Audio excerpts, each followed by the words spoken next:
Perfect. Here we are. So tracking every dollar. So we just went through that. No unplanned spending today. No, the only thing extra that I had today, I feel like my throat is a little hoarse, so I did go to CVS and bought some cough drops, but I used cash for that, and I'll just kind of take that under, their food budget or snacks or something. 15 minutes of financial education. I am still reading the book, and I actually had a really good conversation with my goddaughter who's traveling with me yesterday about the book and some of the questions in there. So I'm actually about to take some time to keep reading and following strategies from the Black Girl's Guide to Financial Freedom. I just reviewed my budget and looking ahead, nothing I need to adjust at this time except for possibly creating travel budgets, as I have the rest of this week I'm traveling. I have another trip that starts on Friday, then another one next Wednesday, and then I have one at the end of the month. So I do need to create a travel budget because those are going to be additional expenses this month.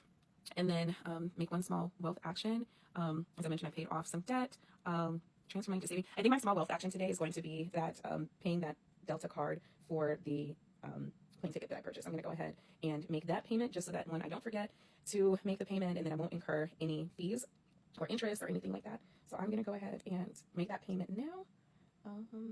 Save this account. So just, sorry, all the glare, going ahead and doing that, make a payment. It's going to go out today. And that is my small wealth action for the day.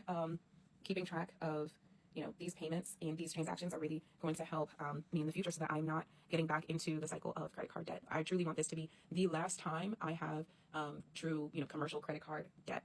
So, again, thank you for following along the 75 Hard Personal Finance Challenge with me. We are on day 7. Day 7 is complete. Actually, last thing I want to say, if you're following the challenge or you're doing the challenge as well, I had an unplanned expense on day 5. I did everything else at an unplanned expense, or whatever thing that you miss on a day. I don't consider this a failure. I consider this more as an observation to see how am I doing when it comes to accountability and consistency, and really what I'm doing for my own future and my financial health.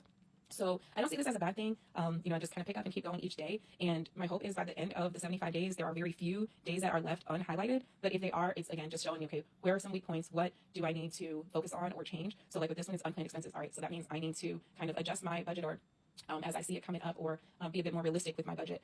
So, because I'm living this life, I use my budget so that I can say yes to things. I don't use my budget to restrict me and to say no, that I can't do something. I absolutely create my budget so that I can do and buy and experience everything that I want to experience. So that's what this is going to show me by the time I get to day 75. And what are the things that I miss? Did I miss a, financial education? Did I miss tracking my spending? Did I miss reviewing my budget? Whatever I missed, then that's the thing that I will focus on more each week that goes by and each day. So I just wanted to share that as well, so that if you miss a day, you're not, hard on yourself, or you don't feel like you have to completely start over. That's not what we're doing here.